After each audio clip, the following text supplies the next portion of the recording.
Welcome to the Education Exchange. I'm your host, Superintendent Jeremy Calles, and we're going to tee off the conversation today on federal grants and programs, very encompassing area.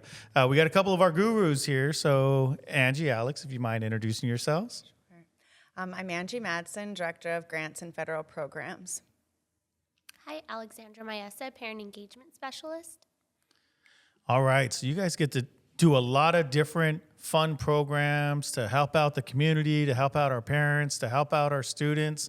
Let's start off with talking about family resources. I know we've been planning for a family resource center, but there are other things that we're doing now. We're working with Callahan Care. Share some information with our community out there about what we have going on. Well, I'll go first, and Alex, please chime in. She's really the expert, I think, in this area. I am fairly new to the district, and so we've had some good times catching up together and figuring out where we're at with the district's plan for a family resource center.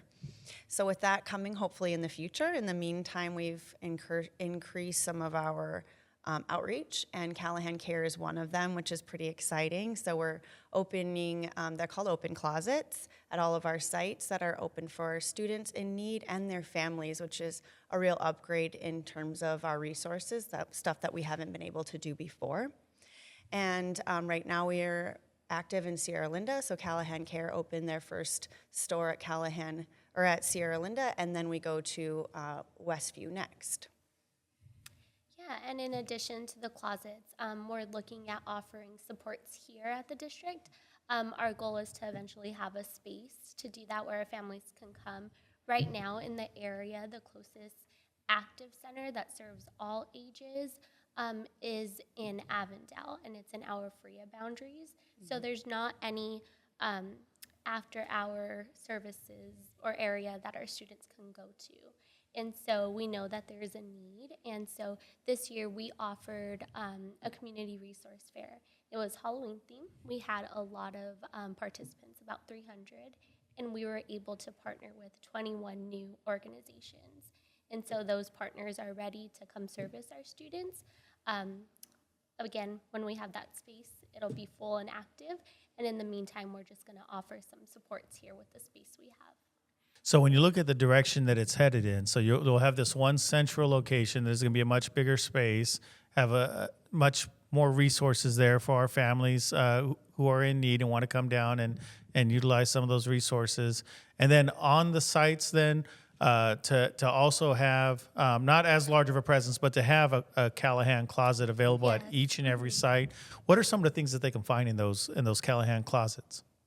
Yeah, so right now it's really pretty much any emergency supply that they need. So anything from clothing to hygiene, instructional supplies, even household items. So if they're in need of a bed or maybe like bed sheets or any household item, they can reach out.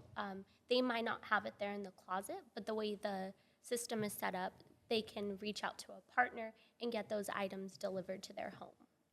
Now, if you're a parent or a student in need of these resources, who's usually their best first contact? Like, who is there someone at the site that they should be reaching out to make that first contact and say, hey, I heard that you offer these additional services. I could use these additional services.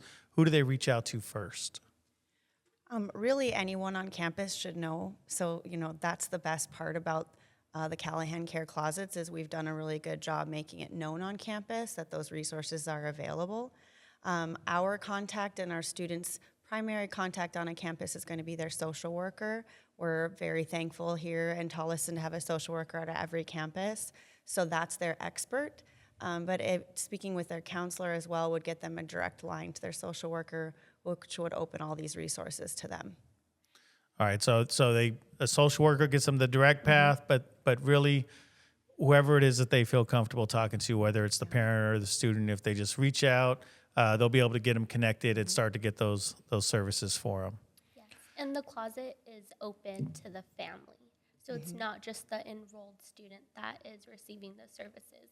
If mom, dad, younger siblings, or there's like a grandma in the home, anyone in the home that's needing support can go in. The reason that's really amazing is because in the past we've only had the resources that people donate, so it's more limited. But with Callahan Care, if we run low, let's say this time of year we run out of sweatshirts for all, in young sizes and middle sizes, Callahan keeps an inventory for us, so we get replenished for those items, which now makes it possible that families can also access the resources, and we can continue to have that supply. So you guys are doing a lot of work with some of our vulnerable populations. Let's talk about another one of them. Our McKinney-Vento students, our families in transition. What are some of the services that they can expect and support they can expect for some of their needs as well? Alex, would you like to talk about the care packages that come up? Yeah. So right now, well, just to kind of emphasize the need, we have about over 230 families in our district, which is the largest number that we've seen. Typically around this time of the year, we do have an increase, but it ranges from like 120 to 150. So our numbers have drastically increased. With that, we're offering any type of support that can be provided and remove any barrier to their education.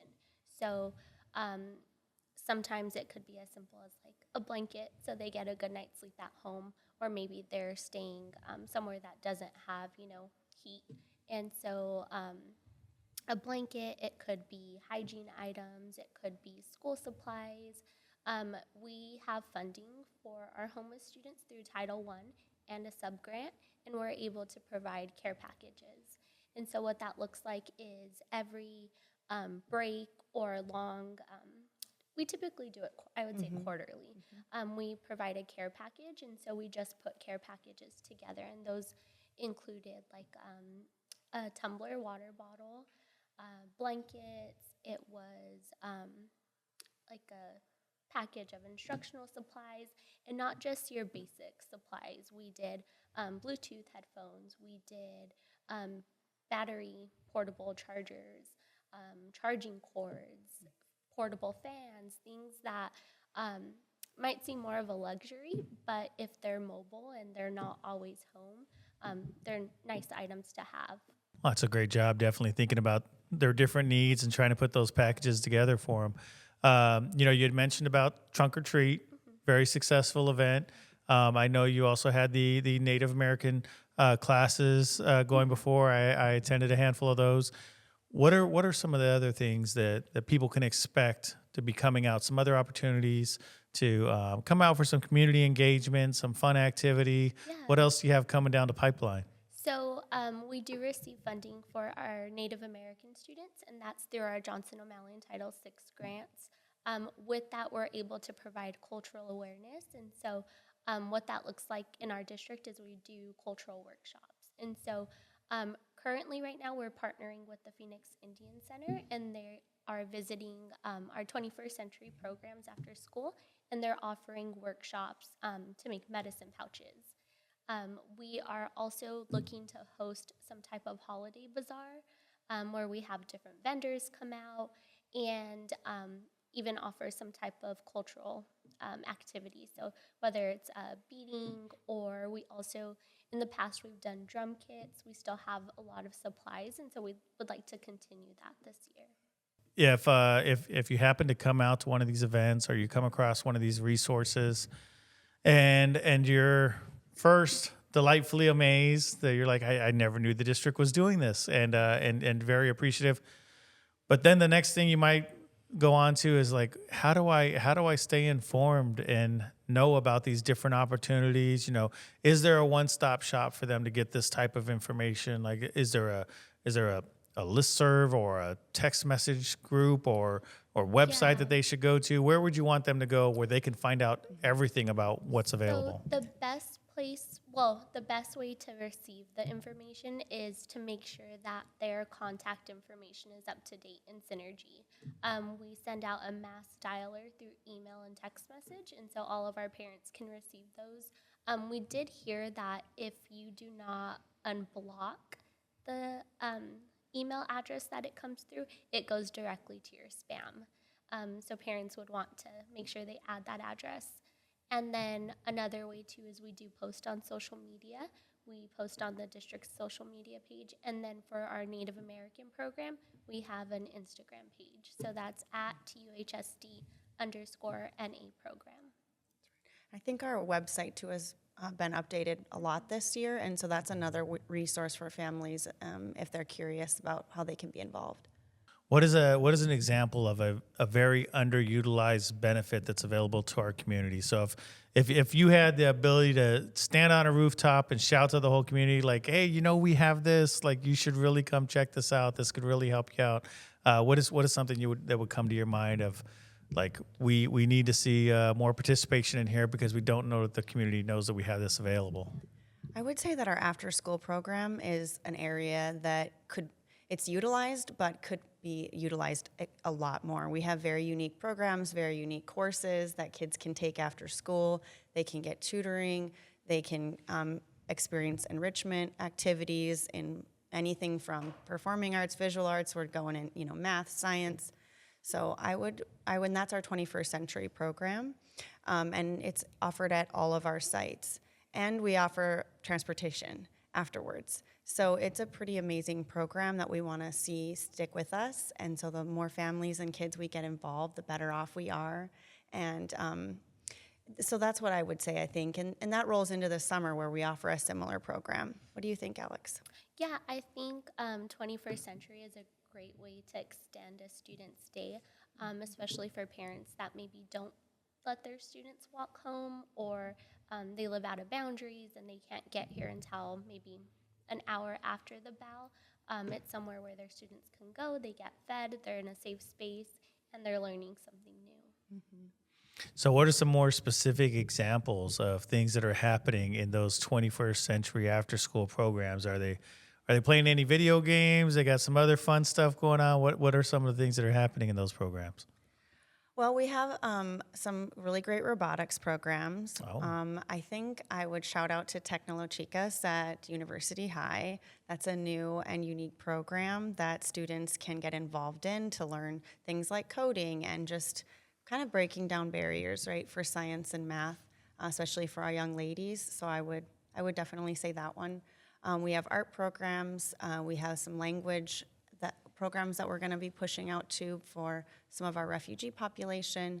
And I also would say that we have some really great and fun programs, but from a parent's perspective, you can also get some really amazing tutoring for classes that kids are struggling in.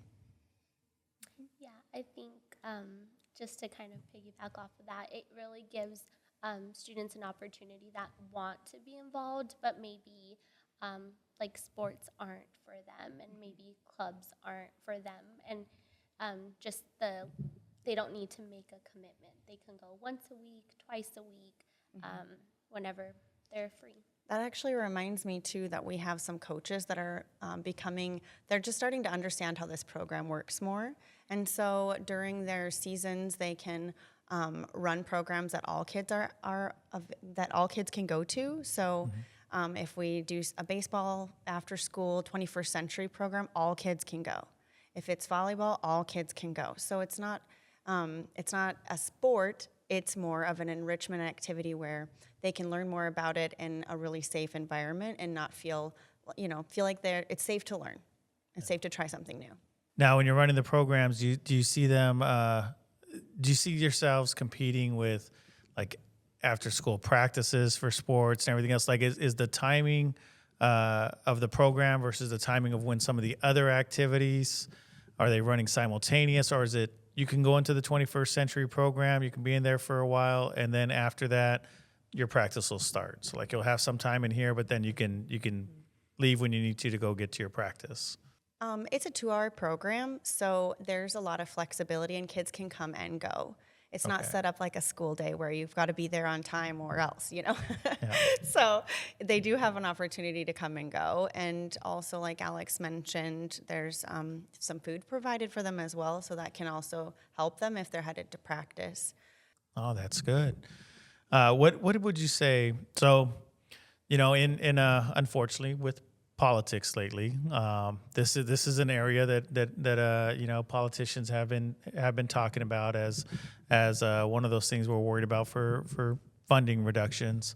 But as people are advocating for the importance of these programs and what they bring to communities, what are some of those benefits that you would want to talk about, and the number of lives that you impact through these programs, both students, their parents, other members of the community? Like, what would you say about how impactful this is to have these programs available?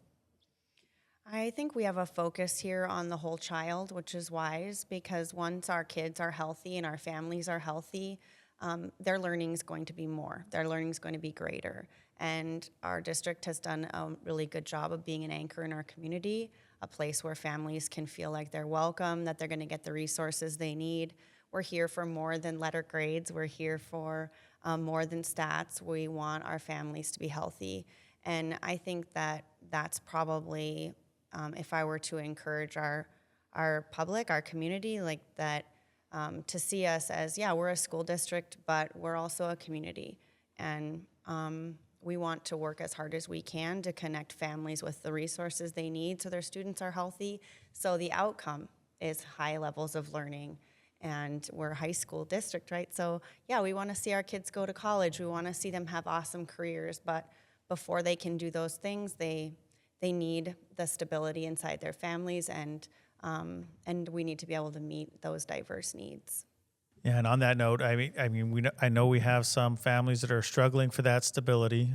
Some students who themselves personally are struggling for that stability. The McKinney-Vento program being available to help transport them back to their home school to have that stability. How do we ensure that those who should be eligible for that program, that they're being made aware of that? So if you're a student, you're going through some tough times, and maybe you have to start double bunking with some extended family members, and that's outside the district, and you'd really not like to have to change high schools like 3-4 times. You'd like to be at one high school. How do we make them aware that that's possible, that we could actually transport them back here to our school so they could finish all of their high school years with us? So we have a team of really great social workers that act as our homeless liaisons, and they receive training and supports throughout the school year, and they provide that training to the office staff, site staff, and so the goal is that if a student is withdrawing, the registrar would kind of pick up on that and refer them to the social worker, or in passing, if they mention it to a teacher or someone on campus that they're close with, that person is trained to kind of pick up on that and then refer them to the social worker. So our goal is that all of our district staff, site staff, is trained to know to refer them. From there, they get referred to the social worker. The social worker then kind of goes through a questionnaire and starts kind of seeing if they qualify for services. And the goal of McKinney-Vento is to provide stability. And so after determining eligibility, we would then provide or discuss, what supports are available and appropriate, and kind of guide them through that whole process. So really a full team effort. Yes. Because that's one of the things when you're offering such great benefits to help take care of those who could definitely use them. Having everybody trained to know to look for that, so you can let them know, reach out to them, and say, hey, this is available. You don't have to change high schools again. You can stay here. And everyone is trained, from our bus drivers to our even district staff that isn't on campus. We train. We've gotten a lot of support from our bus driving staff, and that's been really encouraging. And I really can't stress enough the importance of relationships, because we don't know sometimes what's going on with kids unless they tell us. It's something you can't just, sometimes you can see it, but not all the time. Yeah. And so we really understand that the critical piece is our teachers' relationships with kids, getting to know students, talking to them, asking them good questions, making curriculum relevant to them so that they feel comfortable to say, hey, if a teacher says, I noticed you're kind of down today, then instead of saying, no, I'm fine, a student will say, actually, this is happening. And then we get the opportunity to pick up on all that training and all of those resources. But I find that that's the critical bridge, is relationships with students. And when we have that, then we can connect them to all of the other supports that we've worked so hard to put in place. That's great. What it was, so if there's anything that we missed that you would really like to get out there to our parents, to our students, we encourage a lot of parents and students to follow the podcast, to watch the podcast. What's some more information that you would like to get out to them to make them aware of? I think just really take advantage of the opportunities that come up in their school site. There are a lot of parent programs such as WeGrad, Trio, or Trio's more for students, but a lot of ASU programs, a lot of engagement opportunities, and so really taking advantage of that. All of those services are free. The district pays for them, and so making sure that they're taking advantage of that and just really putting themselves out there and getting involved in their students' education. I agree. I think just the idea that as students age, we sometimes think they need less, but right now they need more. And so we need our, as much as we can, our parents and families to be involved and to be brave, take that flyer home, open that app, make that phone call, and get connected, because we have some really great things happening. WeGrad being one of them. Yes. Yeah. So you said any student can attend. So for a lot of our families who are thinking, I don't get any extra support. I don't make a lot of money, but I make too much to ever get any extra help. This is one of those opportunities where it's like, no, you don't have to worry about doing any kind of qualification. There's no qualification. It's open to anyone. And it's great because for families that don't receive any financial support, they talk about scholarships, and scholarships are open to anyone. I will also say another unique aspect is that they offer each session in both English and Spanish. Oh, that's great. Yeah. Now, you guys are doing great work, but I know many hands make light work. For those families that are out there who touched, moved, definitely want to be able to help you further your cause, how do they get involved? How do they help? Like, what can they do to help you help others? One way I'd say they can help is to donate.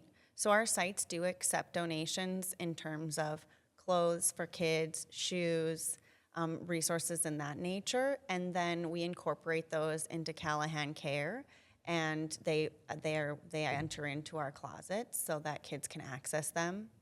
And another way that is extremely helpful is to support Callahan Care in their nonprofit tax credit donation. So if you're on their website, you can donate, and 25% of your donation, if you note that you're donating from Tolleson Union High School District, then 25% of that donation goes back to us so that we can continue that partnership with Callahan Care from year to year. So that's also another major way that families can give us a hand.